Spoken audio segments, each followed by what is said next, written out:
From Hollywood, it's time now for Bob Bailey as... Johnny Dollar. This is the operator. Ready with your call to Mr. Pat Kelleher in Baltimore. Go ahead, please. Hello? Hello, Pat. I got your wire. What's all this? What happened? We're still trying to find out. The man calling himself Frank Bowers was killed an hour ago. George Hanley, one of the operatives I had watching him, was killed, too. We've got a vague description of the killer. Are you all right? Yeah, but I'm going to be tied up with the police here. Well, you need money for bail or anything like that, just draw a draft on the company. I'll confirm it. Thanks, Pat. Too bad about your friend. Yeah, he was a good guy. I want to find out who killed him.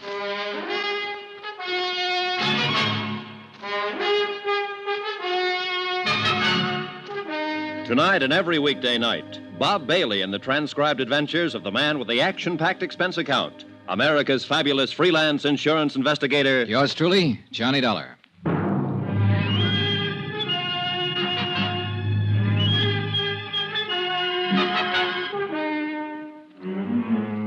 Expense account submitted by Special Investigator Johnny Dollar to Universal Adjustment Bureau, Baltimore, Maryland. The following is an accounting of expenditures during my investigation of the Chesapeake fraud matter. Expense account continued. Item 13, a quarter for some aspirin. It turned out to be a long night.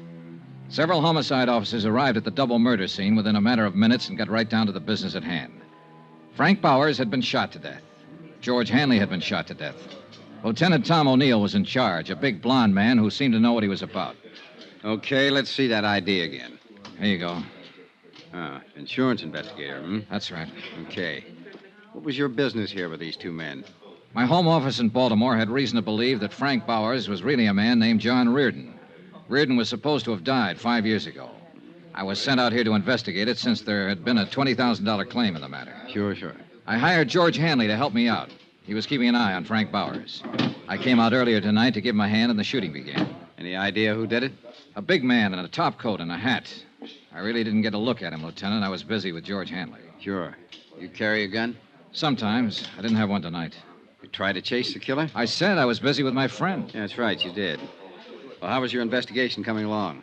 Frank Bowers' fingerprints didn't match the samples I had for John Reardon, but it didn't satisfy me. There were a lot of things about him personally I couldn't accept. I harassed him a little last night, and he got pretty excited and slugged me. This was after I found out he'd been trying to call Baltimore. Who in Baltimore? I don't know. Well, tell me about this harassing. We'll make a check with the phone company. Well, I needled him purposely, trying to scare him into a blunder. I think I was doing pretty good. I'll never know now. Uh-huh. What else you got to say about your case? Well, that's about it, Lieutenant. It is, huh? Well, that's all I got to say because that's all I know about it. Next time, be careful with your needling tactics, boy. I was doing what I thought best on the case. Sure you were. You were doing swell. You let a friend of yours get shot down in front of your eyes, not to mention the other guy. You can't give us a description of the killer or a hint at the motive. Now, maybe George Hanley wasn't a friend of yours at that. Why, you... Dad, take it easy, kiddo. Take it easy. Remember to blow the bell, and I'm sorry. You've had quite a night. Nobody in your business or mine knows what's behind the door when he kicks it in.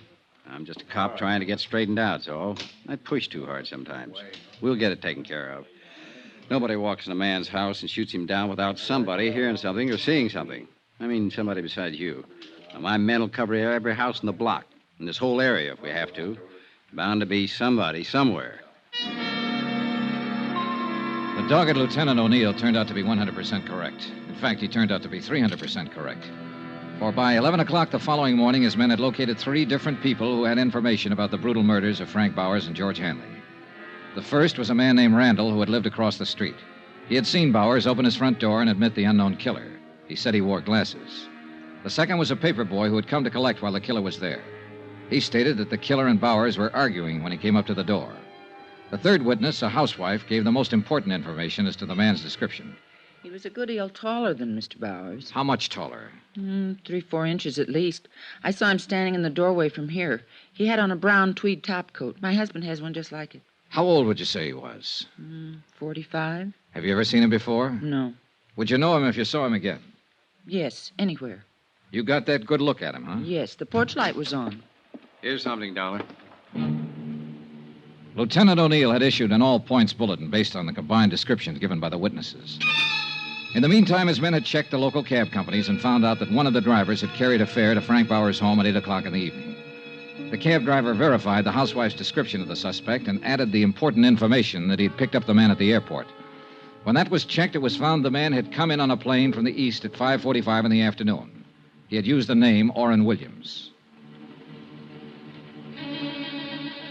Expense account item 14, $8.95. Another long-distance phone call to Baltimore and Pat Kelleher. Well, I'll be darned. Do you have to stay there, John? Of course I have to stay here. I'm a material witness. Not to mention the fact that a pal of mine was shot down. Don't get on your high horse, John. It was just a question.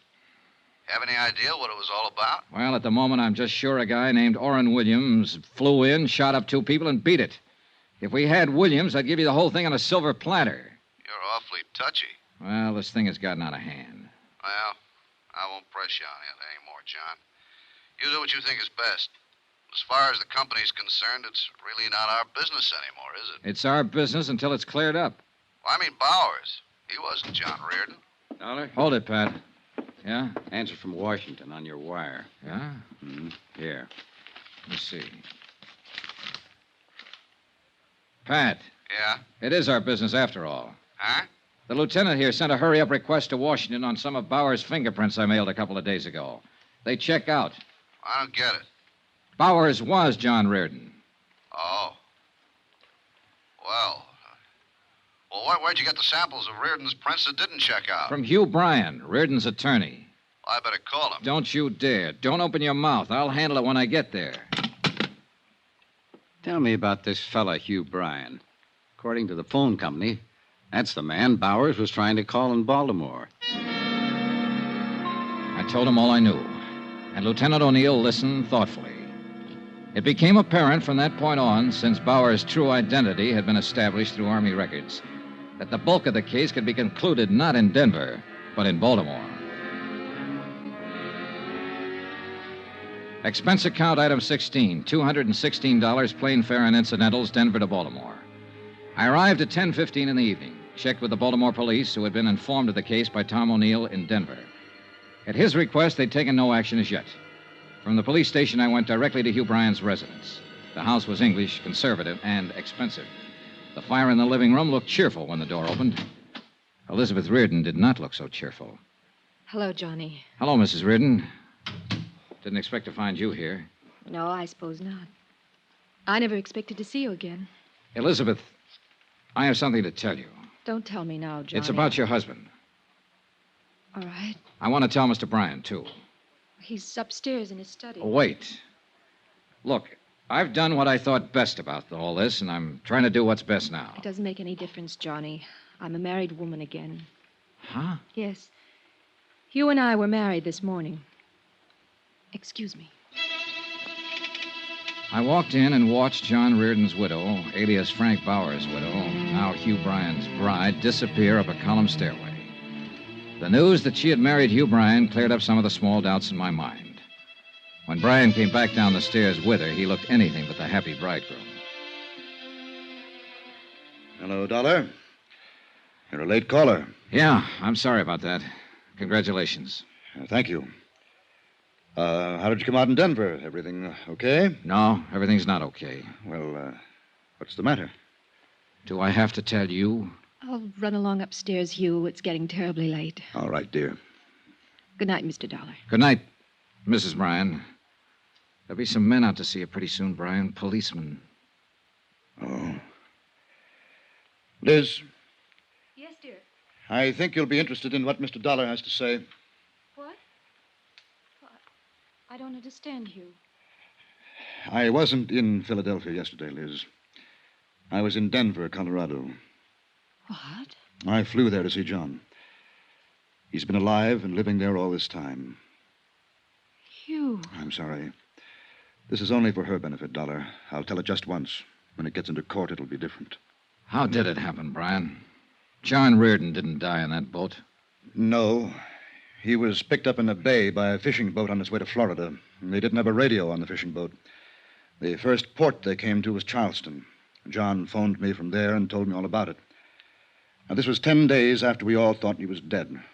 That part was all accident. Sure. The rest of it was a little different.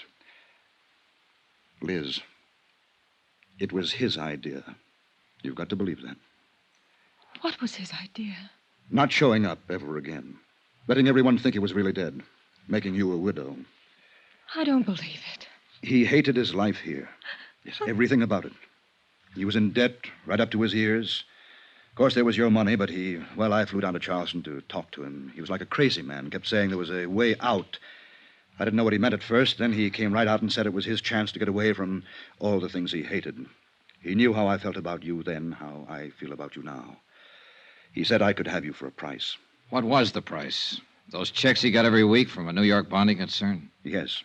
What did they come to? $25,000 a year, regular weekly payments. I could afford it.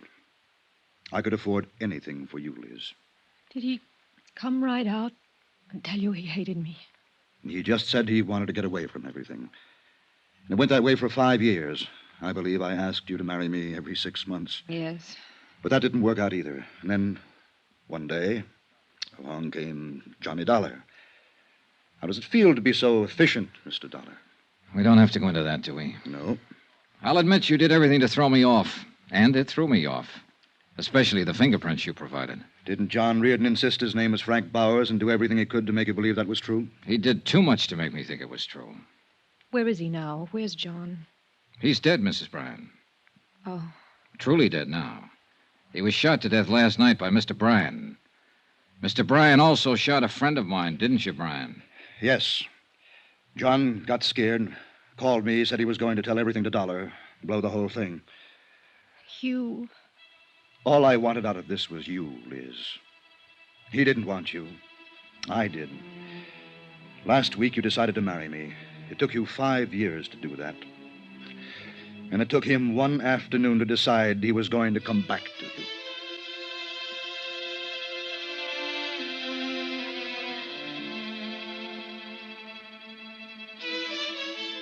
The proof that John Reardon's widow is guilty or not guilty of a fraudulent insurance claim is a matter for Eastern Fidelity to decide. The matter of Hugh Bryan and 2 murders is a matter for the courts.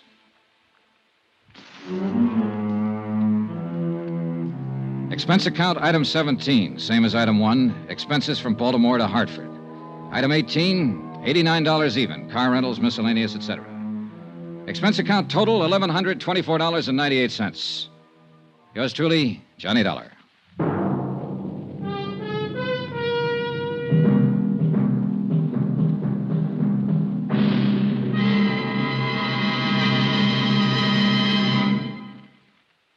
Remember, please, there'll be a new exciting story on Johnny Dollar beginning next Monday. Next week, a quiet, sleepy little town in Mexico and a beautiful senorita that, well, things didn't stay quiet and sleepy for long. Join us, won't you? Yours truly, Johnny Dollar.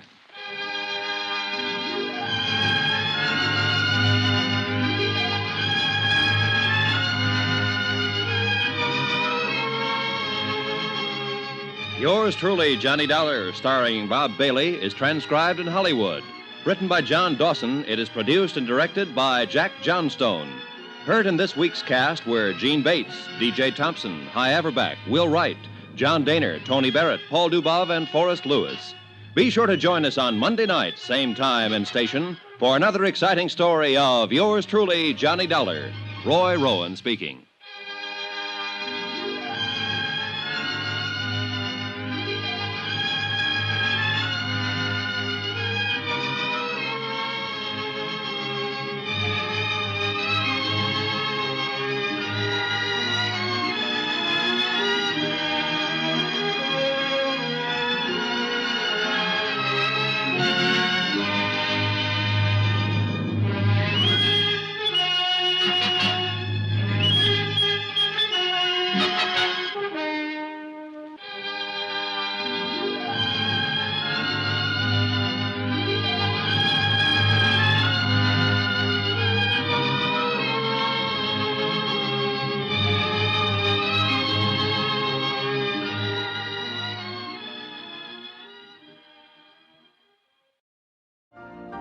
You've been listening to the OTR Gold Network.